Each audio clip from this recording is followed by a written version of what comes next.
Today, Tangled Fandom's on tour at Kentucky Kingdom. Join us this week. Ride the thrill rides, see what food has to offer, and let you know what was our favorite ride. Let's do it. Let's do it.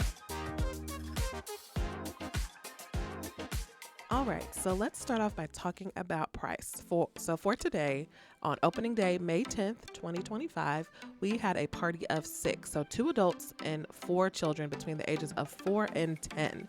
And for our party of 6, we paid just under $200 for a day pass.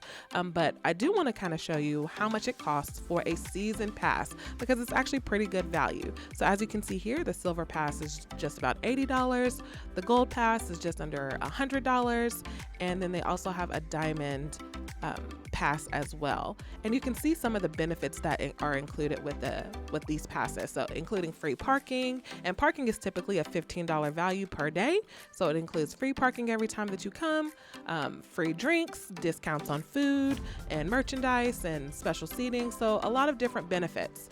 So just to contextualize that, what these prices are for a full season pass, let's take a look at Walt Disney World, because you know I'm a Disney lover. So you can see here today on this same day, May 10th, at Walt Disney World, what the day prices are for just one ticket for one day in one park. $179 for one day at Magic Kingdom for one person. So for that price, you can get a diamond season pass here at Kentucky Kingdom for the entire season. So the highest tier season pass is less than one day at Magic Kingdom. So when you are thinking about value and what you get for your money, check out some of your regional parks, because you can really get a good value for the money that you're going to spend compared to what a day at Disney or even Universal may cost. If you have a multi-generational family or folks with accessibility concerns, you can have access to strollers and ECVs. Stroller rental is $25 and ECV rental is $65 for the day. We spent most of our day in King Louie's Playland and in the kid-centered parts of Kentucky Kingdom because we had our children with us. While we were there, we set out to give you our general overview of the rides that are available in King Louie's Playland, the height requirements, and share some of our initial reactions while we tried some of the rides.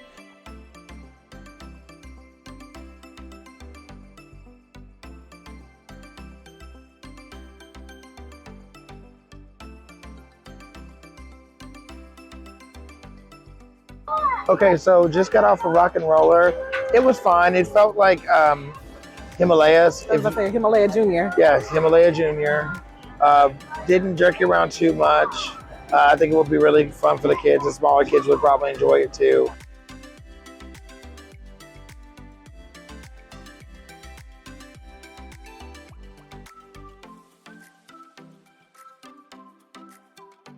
So Flutterfly, it was meh, but it's not for me. It was a little tight for a person my size, and I'm 250, 5'10". So just keep that in mind if you're deciding to ride that. If you're, a bigger size than that, it's a little tight, but it was fine. Next, the kids are actually getting on Bigfoot trucks because I don't want to squeeze into another one of these kiddie rides at this moment. But our smallest can ride by herself, so that's really cool. Yep. And I was this ride, the ride that they're getting on the Bigfoot trucks, is very similar to the Speedway ride at Magic Kingdom. So where the kids get to pretend to drive a little truck. Mm-hmm. So that's cute. Which is another reason why I'm not riding it. Yeah, if you know, you know. Yeah, won't. Another great thing that I would say about this land is that it is all very compact. So all of the kiddie rides, all of the rides for young riders, young theme park lovers, they're all kind of in one space. So it's very convenient for parents. You don't want to have to rip and run and walk all across the park.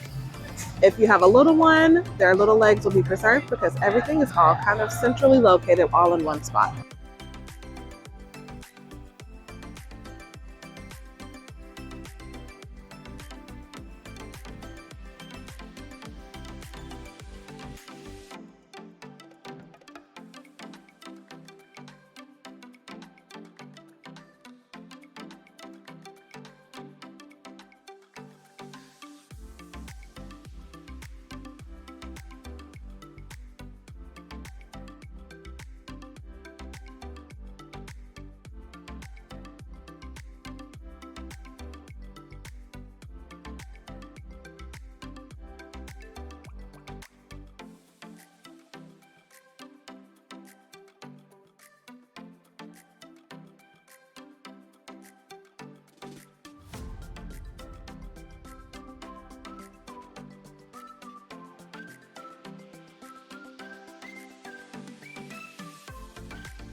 There's also a drink station over here with the season passes, the silver level and above, I believe.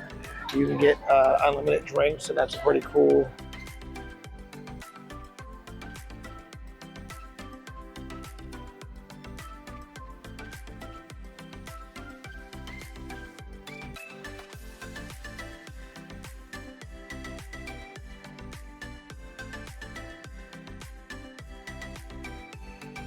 Then just to the left of the Kittyland, you'll see the amphitheater that's over here.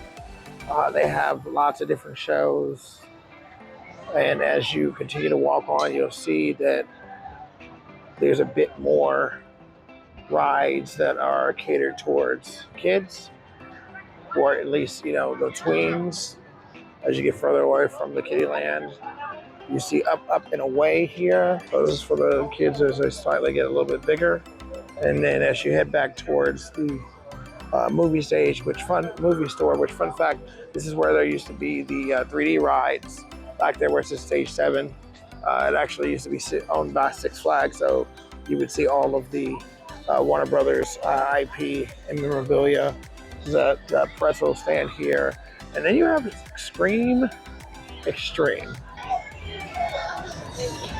So you can see they still kept the ride, the indoor ride. It's called 5D Cinema. Then here's a classic that has been a staple of Kentucky Kingdom since the first time it was Kentucky Kingdom before Six Flags owned it. You got Himalayas. So we're about to get on Tin Lizzie's, another Kentucky Kingdom staple. So this one is like a track ride where it's like you get to simulate driving Disney car on the track, and then you get in and you get to actually control the gas.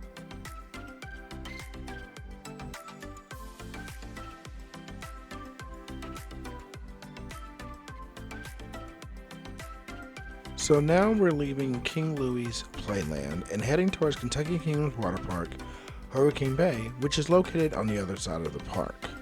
Now, while Hurricane Bay doesn't open until Memorial Day weekend, we still wanted to show you the lay of the land. Now, to get to Hurricane Bay, you have to cross the bridge and cross into the other side of the park. And as you cross, you'll see the back side of the coaster, Lightning Run. Now, in this section of the park, you'll also find the giant wheel and a picnic area that can be rented out for private and large groups. In Hurricane Bay, there's also another drink refill area, a food court, but like we said, this area of the park will be opening in the coming weeks. Now it's time for some lunch. We are headed to Swamp Water Jack's to get some food. So at Swamp Water Jack's, you can find your typical theme park fare. So think chicken tenders, pizza, burgers, fries. That's what you can find here. The app does have the menu online, so you can take a look at that. But do note that there is no mobile ordering, so you do have to wait in line. So you can see the prices here. And all in all, our meal for 6 people cost us roughly $60, so about $10 per person. And everyone pretty much enjoyed their meal. Reggie even got to try Kingdom fries, which is one of their signature items, which is cheese fries with bacon, ranch, and nacho cheese. So as we end our day at Kentucky Kingdom, we want to leave you with a few of our thoughts, observations, and recommendations. So first, I will say that I do believe that this park is of good value and great for kids of all ages. Now, I will say that the park is heavy on spinner rides, so keep that in mind if those sort of rides tend to make you motion sick, or if they don't agree with you, keep that in mind. Another thing to consider is that as the park continues to pick up in attendance, that it will be busy, and some of the lines do not hold as many people as some of the lines do at Disney World or Universal. So the capacity for folks to stand in line is not as high. So you might experience some overflow out into common areas throughout the park. So if you are sensitive to crowding, just keep that in mind. Also, Kentucky Kingdom has carnival-style games, so if you're missing a game from Animal Kingdom's Dinoland, you can get your fill here. But remember to bring cash just in case it's cash only.